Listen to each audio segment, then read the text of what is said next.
Erev Tov Rabotai, we're continuing with our Mishna Yomi Masechet Kilayim. We're up to Perek Daled, Mishnah Tet, the last Mishnah in this Perek.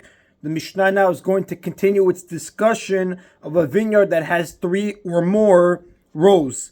Hanoteh et kamo al 16 ama, 16 ama. If a person plants his vineyard with rows of vines that are at a distance of 16 amot from each other, mutar lavi zer lesham, he can bring seeds there and plant them between the rows, because since the rows are separated by 16 amot, they do not form to combine a vineyard. Therefore, you can plant between the rows as long as you don't plant within 6 tfachim, 1 amah of any of them, even though the person intended for it to be a vineyard, because it says he planted his vineyard and he made many rows. Still, it's mutar to plant between the rows since they're separated by 16 amot. And again, you have to make sure you separate it by at least 6 tfachim. Amar Rabbi Yehuda said, Ma'aseh b'Tzalmon. It happened in a place of Tzalmon, an event. That a certain person planted his vineyard with rows of vines that were at a distance of 16 amot from each other, and he wanted to plant seeds between them. However, he was afraid that the vines would hang over the seeds and make them asur, because we're going to see later on in the Mishnayot that you're not allowed to plant seeds under an overhanging grapevine, even if the seeds are at a proper distance away from the base of the vine. To avoid this problem, he would turn the ends of the vines of each pair of rows in the same direction, meaning they would be facing each other across a 16 amah space between them. And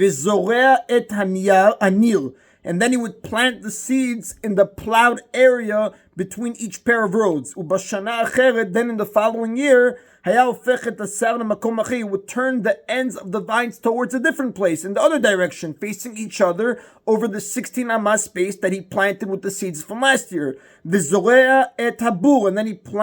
he would plant the other species in the area that he left unplanted the previous year. Basically, what he did, and if you could see a diagram again in the Arts Elucidated, it'll help out very well. In order to prevent the soil's nutrients from becoming used up, the grower wanted to avoid planting the same 16 amah area each year. Therefore, he turned the vines over the spaces he planted the previous year and planted the spaces that last year he didn't touch. For example, in 1 year, if you would look at the diagram in the art school, it would help. Let's say you have 2 rows and going from A to F, and each one separated by 16 amot. So in 1 year, he planted A, C, and E, and then the next year he planted B, D, and F. Like that, he would skip the areas. Now, the first Tana ruled that if the rows of a large vineyard are separated by 16 amot, you can plant seeds between the rows.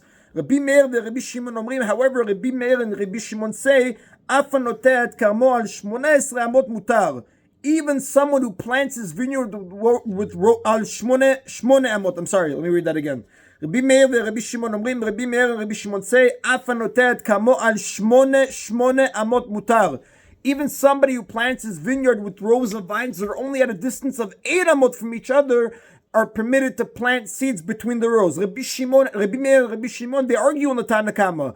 Tanakama said you need 16 amot separation. Rabbi Meir and Rabbi Shimon say, even when the grower clearly intends to plant a large vineyard with many rows, 8 amot is enough to separate them and prevent them from becoming a vineyard. The law that we learned earlier in Mishnah Aleph, in the first Mishnah, that requires a separation of 16 amot before planting in the middle, the bald spot, applies only to a vineyard whose middle rows were destroyed, since that area at one point was a vineyard, like the logic we spoke about earlier in the Mishnayot. That since at one point it was a vineyard, it remains a vineyard unless there is a gap of 16 amot. But to become a vineyard in the first place, the rows have to be separated by less than 8 amot apart. If they are separated by 8 amot, they do not combine. They have to be less than 8 amot to become a vineyard. If they are more than 8 amot, they do not combine to form a vineyard. And that is the end Rabotai of Perek Daled. Perek Hey now is going to continue discussing the laws of a vineyard where you have destroyed or removed different parts of the entire vineyard. Kerem shecharav, a vineyard that was destroyed. If there is still enough grapevines in this vineyard to gather 10 vines in a bet se'ah, meaning there is at least 10 vines in an area the size of a bet se'ah, which is 50 amot by 50 amot, or 2,500 square amot, untuot kilchatan, and they are planted according to the proper halacha, meaning according to the standard pattern of a vineyard, like we learned earlier, that at least 5 of the remaining 10 vineyards are arranged in the classic pattern of 2 facing 2 and 1 sticking out like a tail, like we said earlier, and they're also within 16 amot of each other, and they're able to become a vineyard. This area is called a poor vineyard. Dal comes from the language of poor, and the entire Bet Se'ah continues to have the legal status of a vineyard. And the Mepharshim explained that a poor vineyard is basically a vineyard that is poor in its vines, but nevertheless it's still considered a halachic vineyard, and for this reason you would not be allowed to plant seeds anywhere in this Bet Se'ah, in this 2,500 square amot radius. However, that's only because there are some vines that still qualify as a vineyard by themselves, which is the 2 facing 2 and 1 sticking out like a tail. If there are not, if you wouldn't have this pattern, the vineyard that we used to call this a vineyard is lost from this area, the designation, even though there are still 10 vines in the Bet Se'ah.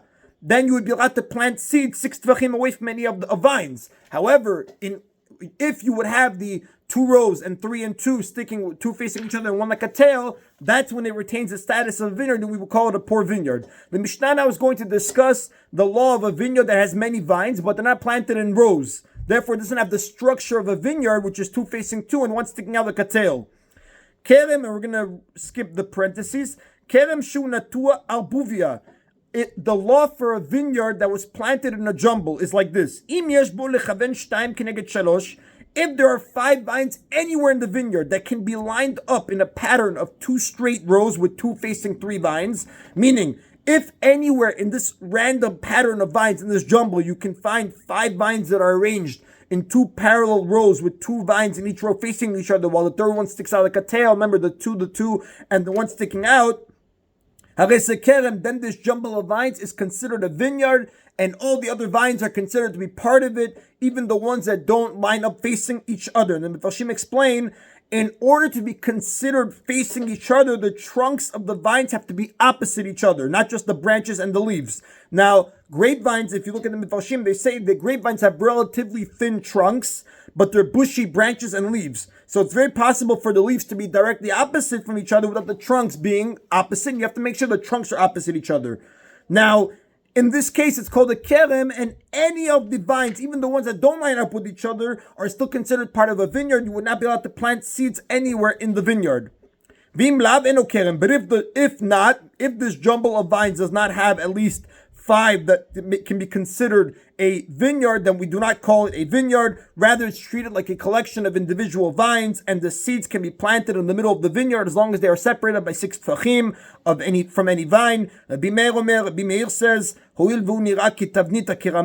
since from a distance it looks like the structure of a vineyard, then the midrabanan, the rabbis gave it the status of a vineyard, even when there are no 5 vines that are lined opposite each other in the pattern of 2 vines facing 3, because even though the vines don't meet the deoraita requirement of a vineyard, since there are so many vines in the field, people are going to think from a distance that you have proper rows, and therefore the Chachamim, out of abundance of caution, they decreed this collection of vines to be treated as a vineyard. And the Rav tells us, "Ve'en halacha ki Rabbi Meir," the halacha does not follow Rabbi Meir. That is the end of today's Mishna Yomi, Rabotai. Baruch Adonai leolam. Amen v'amen.